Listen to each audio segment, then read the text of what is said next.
watch. Score prediction 4-1 Liverpool. Honestly, if we somehow miraculously win this game, I will record the reaction in my boxer shorts. 0.8 is goodies. Like, honestly, it ain't happening. If we get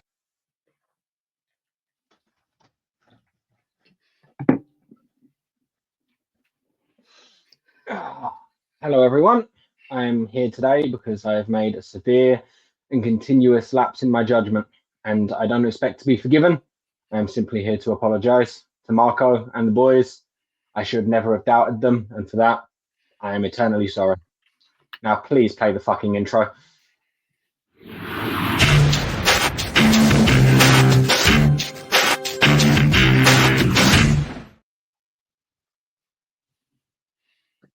Hello everyone, and welcome to Ful-on, your Fulham-centric football podcast. I'm your host, Ash Woolford. Joining me this week, slightly more dressed than he was expecting, but at least he apologised. AJ, how you doing, buddy?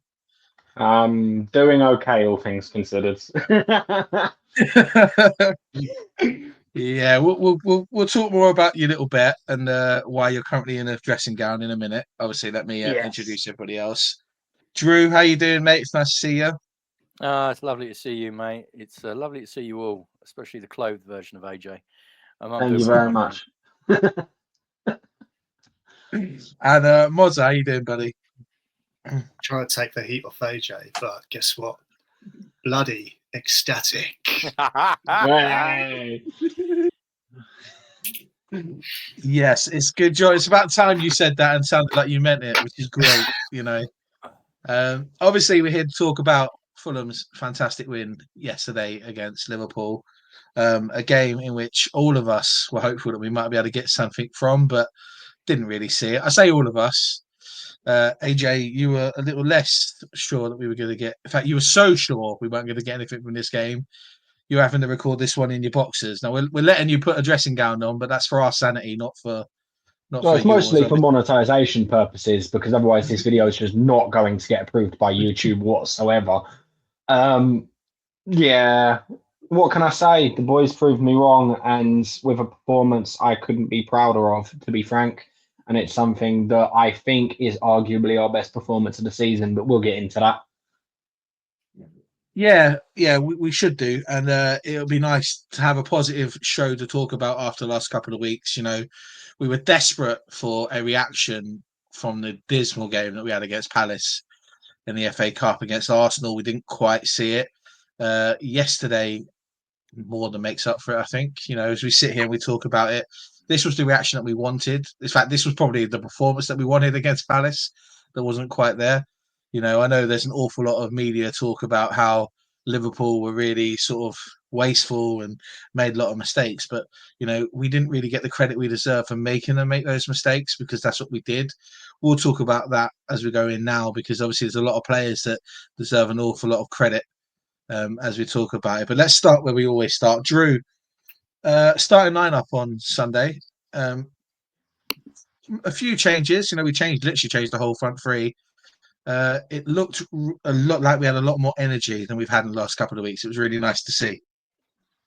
Yeah, I mean, to be fair to Marco, I think he took the hint. There was so much public pressure on him to play Sessegnon, and he did. I was disappointed to see him on the right, but I understand why Marco did it. And for the first goal, it worked brilliantly with him coming in off the right. Iwobi, I can understand. I mean, Iwobi is one of his most trusted players, and he's had him at two clubs now. I understand why he played him where he did. The midfield kind of picked itself. And obviously, Muniz, from a physical point of view, is physically stronger than Raul. Obviously, he doesn't have the experience or the tactical awareness. But you got to say that Marco called that right, bearing in mind the problems that he gave Van Dijk. But yeah, I think it helped massively that Sessegnon and Iwobi didn't play much at Arsenal. Yeah, I mean, realistically, it was probably as strong as he could have made it in the circumstances, and there was nothing. I didn't look at anything and think, well, I wouldn't have done that. I was quite happy with the starting lineup. Yeah, obviously, there's a few things in the game that we have to break down. It's really hard because there's an awful lot happening in that first half, and the first thing to talk about is obviously the non-award of a penalty for arguably should have been the two easiest penalties the ref should have to give in the space of about 3 seconds. AJ, we spoke about this yesterday, sort of in private on our chat, and we were talking about it. Mm-hmm. I don't actually think VAR checked Kelleher taking out Andreas. I think they only really checked. They didn't. Yeah, which is shocking. They're both penalties. Like the keeper taking out an attacking player, no matter if the ball's just gone or not, when he's made no attempt to actually get the ball, and then Van Dijk turning his body into Muniz to stop him from being able to connect with the ball. They're both clear penalties. How are they not being given? Like without being all like tin hatty and it's Liverpool. I can understand why the Van Dijk one wasn't given because of the whole clear and obvious mistake situation that only that VAR applies itself to now, which I think is idiotic in the way VAR works. The same way it couldn't look at the red card offence from the other week that was only given as a yellow because they can't give a second yellow. For whatever reason, because that VAR can't interfere with a second yellow offence. They can consider that the Van Dijk one isn't a clear and obvious mistake because it's subjective in the sense that he was holding his ground. I disagree. I think it's a penalty, but it's not a clear and obvious mistake. The Andreas one, and the fact it wasn't even reviewed, is ridiculous. And we won't get an apology from the committee of referees, I can't remember what it's called, PGMOL or whatever it is, or anything like that based on the matter. But the fact that the commentary outright said, like, yeah, no, the one on Andreas wasn't even reviewed. They were spent the entire time that they were looking at VAR focusing on the Van Dijk situation. So, yeah, like, I can see Drew pulling a couple of faces in my direction in regards to the clear and obvious remark, which is fair. I'd like to hear what he's got to say on it. But I agree it should have been a penalty in both instances. But I can understand only for the Van Dijk one, under the letters of the law with how VAR get involved, why it wasn't given. I think it should have been, but VAR's not implemented how it should be at the moment. Yeah, it's one of those really stupid ones that if the ref had given a penalty for it, they wouldn't have overturned it. Like it's a really stupid one. And I was the same. I was less angry about the Van Dijk foul on Muniz, even though I do believe it's still a foul. I was more angry about Kelleher coming out and making no attempt to actually win the ball. All he did was try to impede Andreas. It doesn't matter the ball's just gone. He still impeded the player who had the ball because he's only made that pass because the keeper's coming out at him. It's a bit of a frustrating one. It is a bit of a frustrating one. But I don't want to make too much of a thing of it because there's so many positives for us to talk about in this. And we've only got our usual 20, 25 minutes to talk about it. So we'll move on. Liverpool then obviously score a few minutes later from Alexis McAllister. Let's be honest, fantastically taken goal. Beautiful shot by him. Lovely, lovely stuff. We'll ignore the fact that the referee impedes Sander Berg from getting to him at first. And then, that split second probably gives him just a little bit of leeway to then be able to get the ball under control and score it. That is what that is. It happens in football, we'll move on. We then got 13 minutes of absolute brilliant football by Fulham. The reaction to going a goal down yesterday was superb by us. Mozza, it's really nice to see us go a goal down and just not completely lose our heads and give up, especially considering the fact that we're playing against a team that haven't lost the game in 26. It was a really positive reaction to go in the goal down, do you think? Yeah, we've seen it a lot in previous games where our heads have dropped. And when Liverpool scored, I thought, oh dear, here we go. Annihilation incoming. But it was a positive response. And even if we hadn't got the win yesterday, I mean, that's a whole different story. all we've been saying the last couple of podcasts that we've done for match previews is that we just want to see some fight from the players, from the team. I think off the back of the cup loss against Palace, because we didn't get that when we went to the Emirates and played Arsenal. And let's be honest, I mean, if anyone has watched the last podcast, I was just really flat and demotivated because I thought going into this game, we were going to get the same thing. So from the off, to have them showing like the fight and the pride to keep going, it was good. And it was good that we got a goal back, fairly soon after as well. But I mean, I'll talk about heads dropping.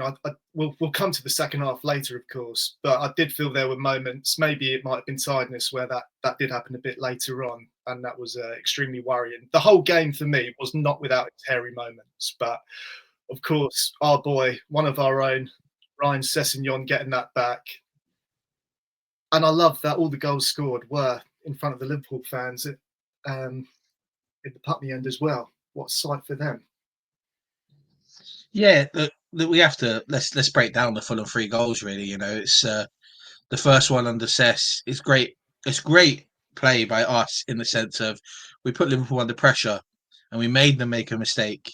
The ball comes into the box. It's really poorly dealt with, and then Sess does what Sess always does. If there's one player you want to take a snapshot in that Fulham team, it's Ryan Sessegnon. He seems to always just be just a level of composure that other players don't show as much, and he takes it extremely well. And then we had 10-15 minutes of Fulham just absolutely destroying that Liverpool back four. Drew, you would have had a perfect view of it from the Johnny Haynes. Mm-hmm. I don't remember the last time I saw a Liverpool team look that under pressure by a set of strikers, especially when you consider that as we talk about, it's Fulham. We're not the most potent team in the league, but we had them really under pressure, and they were really, really struggling to deal with the high press that AP, Sess, and Muniz were putting on them. Yeah, I mean, you take away their first goal, which was really out of nothing. We lost the ball in midfield and then they broke. I mean, it was a cracking shot, but it travelled a hell of a long way. I was watching them when they lost the ball, and Liverpool under Klopp were, above all, relentless in their energy levels. They would run and they would run and they would run. And they're tracking back, and I will get to the defence because that's what you asked me, but Liverpool teams in recent history have defended from the front, and they didn't. They really didn't. I mean, Salah, if he hadn't been Mo Salah, you'd have hooked him in the first half because he drops a 4 out of 10, and that's being generous. The problem with Liverpool is that they, for whatever reason, they weren't at it mentally. And once you start a game like that, it's very, very difficult, no matter who you are, to come back into it. And when we started putting pressure on their back line, I mean, Van Dijk, Saudi Arabia is calling as far as I'm concerned, because he was simply there on reputation. The best defenders, or the best centre-back was playing for Fulham, without a doubt. Without a doubt. Robertson, I mean, when we talk about the Iwobi goal, why you think it's a good idea to play a ball across your own centre half at Premier League, your own box, in front of your centre halves at Premier League level is beyond me. I mean, it was. But a lot of it came down to them just not being mentally at it. I mean, if you look at Iwobi's goal, I mean, they had 1, 2, by my count, 3 opportunities to clear that ball, and they didn't. I mean, it doesn't matter. I mean, a lot of people have criticised Slot for not rotating, but you can't legislate for that. I mean, if one of our fullbacks had played the ball across his own penalty box, They and have. there was Yeah, but the reaction, we were just being complete meltdown. we were livid. I mean, Liverpool were. They just looked half-assed, and when they tried to turn it on in the second half, it was too little, too late. But Fulham were just mentally sharper. They were more alive. Might not have been the better players, but I mean the reaction. I mean, Ash, I don't want to keep going back over previous shows, but I mean, you look at some of the. I mean, the Villa game, which I know is a bit of an nadir for you, Ash, and probably you as well, AJ. After, I mean, what was it? 25 minutes was it, Ash, that we completely lost our way after? We just lost our edge, yeah. Yeah, completely. And we've seen Fulham do it, but they didn't, and that's what pleased me the most. Mentally, yeah, they were sharper, they were fitter, they were stronger, and that's where the game was won. Liverpool, for whatever reason, weren't at it. Maybe they thought, oh, it's Craven Cottage, we'll go there and we'll just batter Fulham. And maybe it was overconfidence. I don't know. But I think AJ's already made the point. We didn't get enough credit. Because they were poor. But lesser teams wouldn't have been able to capitalise the way we did. We made the mistakes, didn't we? We made the mistakes. It's as simple as that. The Robertson one. I mean, that was. I mean, playing like I say for Iwobi's goal, that was just stupid. But then we capitalised on them messing about at the back. Like I said, they have two other opportunities to clear it, and they didn't. And I got to be honest. I mean, I was there. I thought Iwobi had completely tanked it. I really did. And it did get a deflection on the way through. But to be fair play to Alex. He stuck to his guns. He kept going.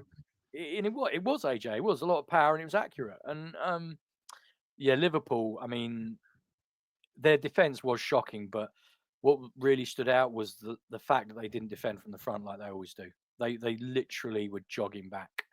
So I totally accept everything you say about their defense and the fact they were playing a midfielder at right back, but their problems were further up the field because there was no. Yeah, well, I don't know about you guys, but if we do sell Robinson in the summer, I'm all up for buying Robertson because his link-up play with Iwobi was spot on.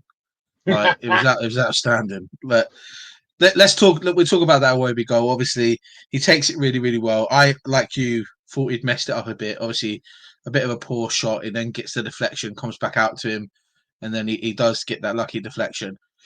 What then proceeds from that is you would think Liverpool going 2-1 down that they would wake up, and they just didn't. We then had 3 or 4 minutes of us just absolutely pressing them.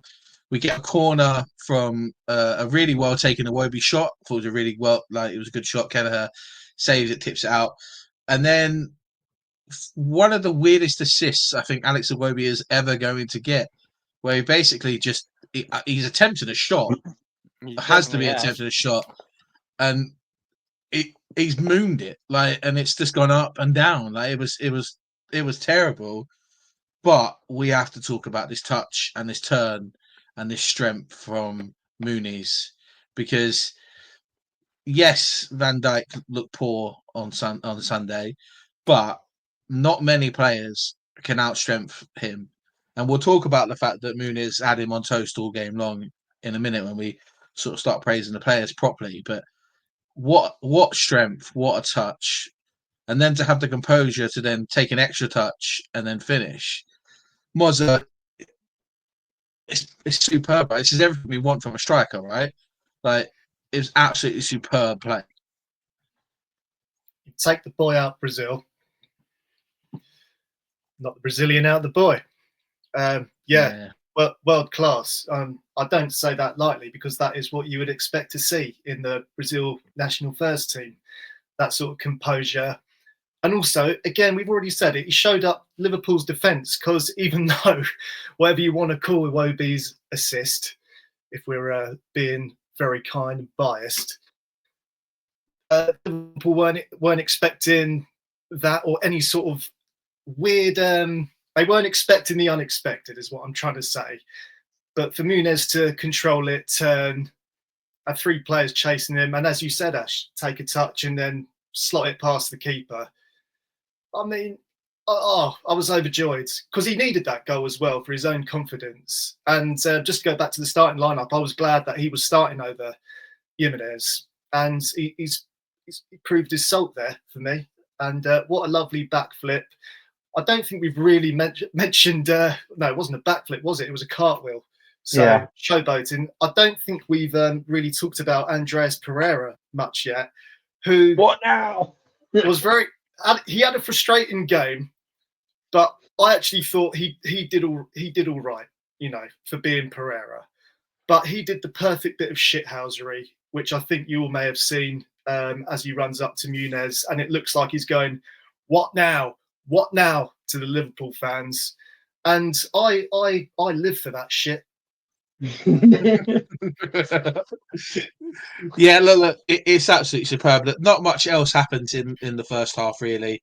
Liverpool don't really make much of a challenge of it. We don't really make any more clear-cut chances in that half.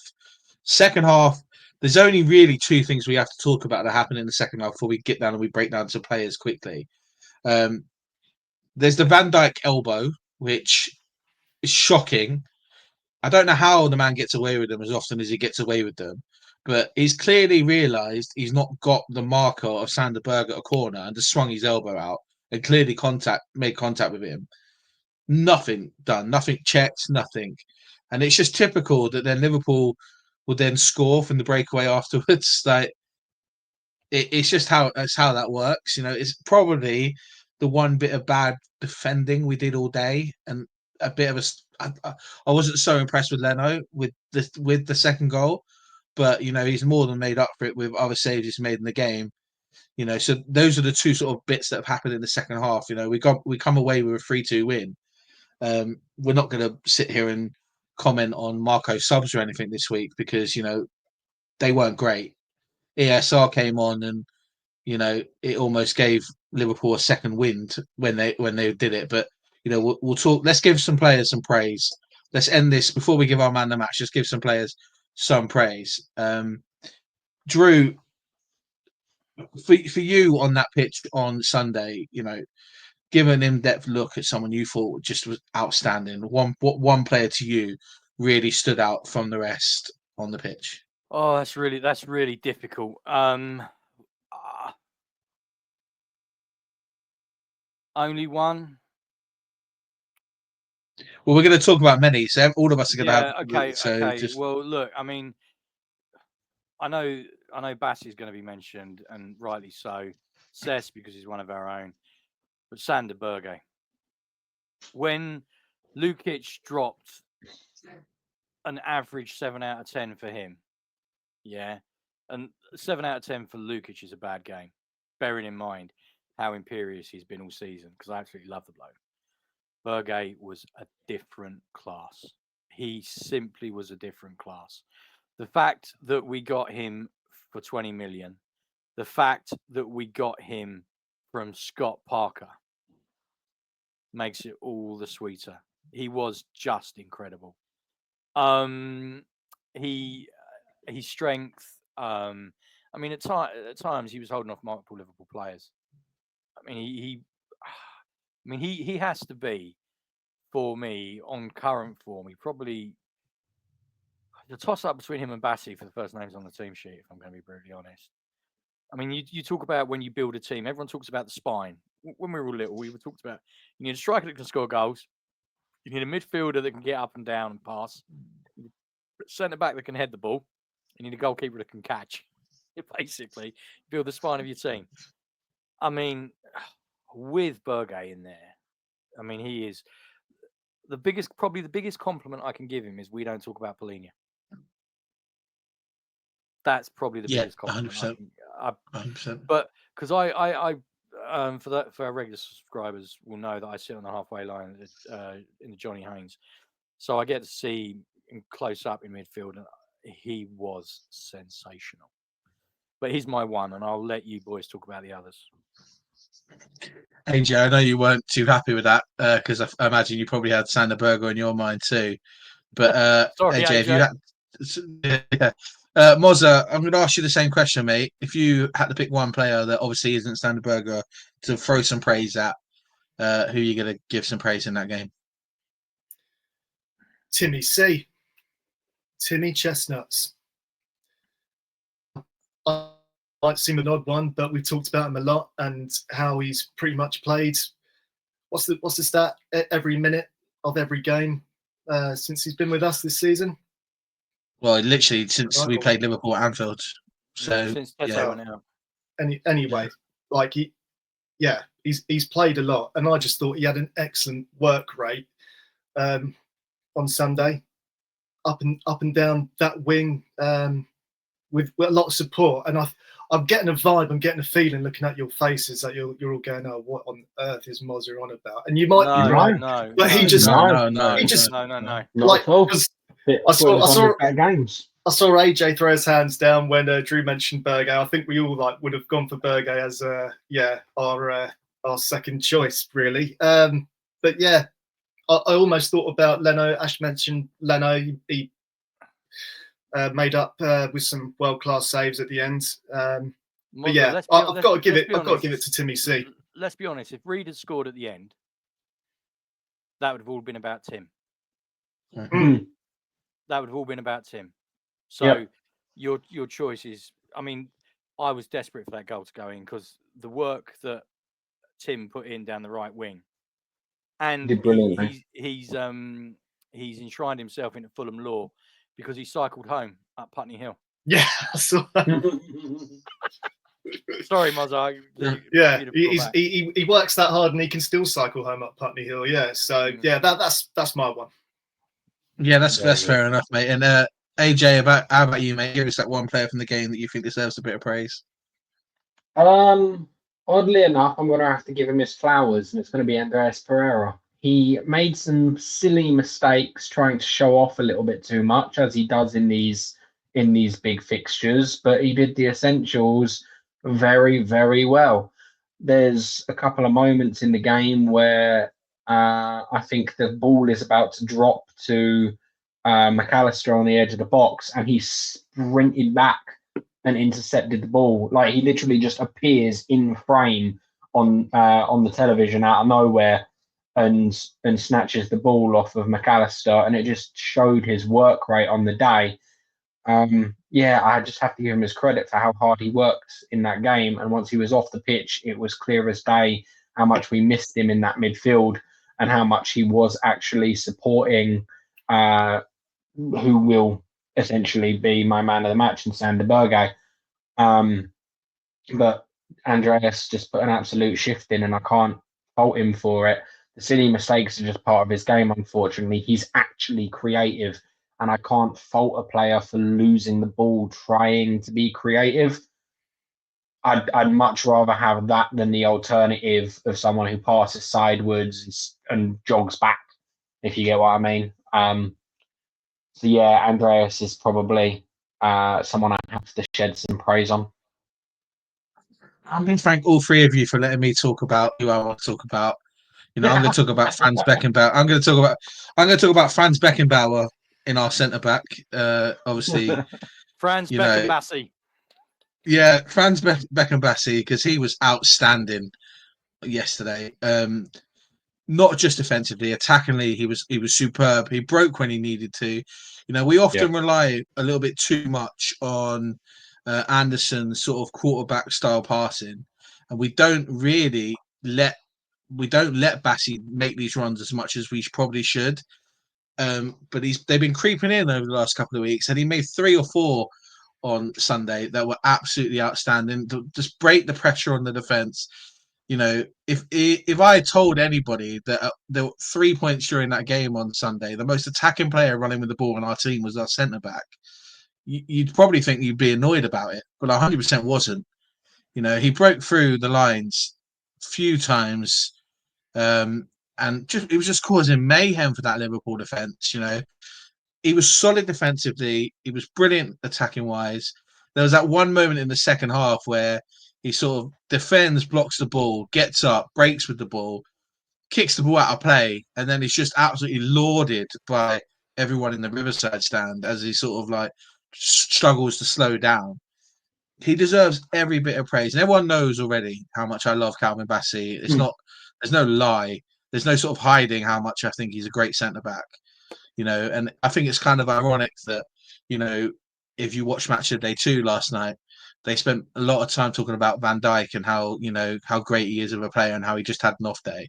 And the only thing they said about Bassi was that, he's had like a similar career path where like he was in Scotland, it didn't really work well, and then he sort of ended up in a smaller Premier League team. And where does he go from here? Well, if he can carry on doing what he's doing, he ain't going anywhere, and we're playing Champions League football in 3 years' time for sure, because he was absolutely outstanding, and it was very interesting. It was very, very interesting to see Marco Silva praising him as much as he did after the game, where that sky's the limit with him as a player. The thing with him is it is a case of he needs to have just a little bit more consistency. But my God, he was brilliant, and I can sit here and point out 8 other players who came on or played at some point in the game for Fulham, but I'm really happy we've come up with these 4 as the players that deserve a bit of praise because they were brilliant. No one ever talking about Cess and how much he changed things, but the front 4 essentially on Sunday, Muniz, AP, Iwobi, and Cess were absolutely outstanding, and they set the groundwork for what was one of the best games of football Fulham have played all season. We put Liverpool under a lot of pressure. We didn't let Liverpool play their game of football, which worked absolutely superbly. And I think that if you're a Fulham player and you're coming off the pitch of that, you've got nothing but pride in the way that we performed. If we didn't win the game, it probably would have been a bit of a travesty, as good as Liverpool are and as much they sort of took over near the end of the second half.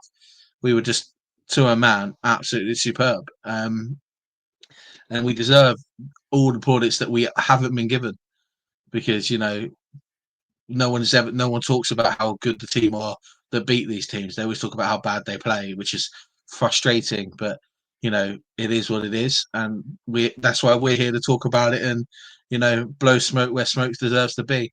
Guys, I know we've all sort of quickly spoke about a player we'll give praise to. We'll just end how we always end these, and we'll just quickly give our man of the match, although I'm pretty much sure it's unanimous between 4 of us already.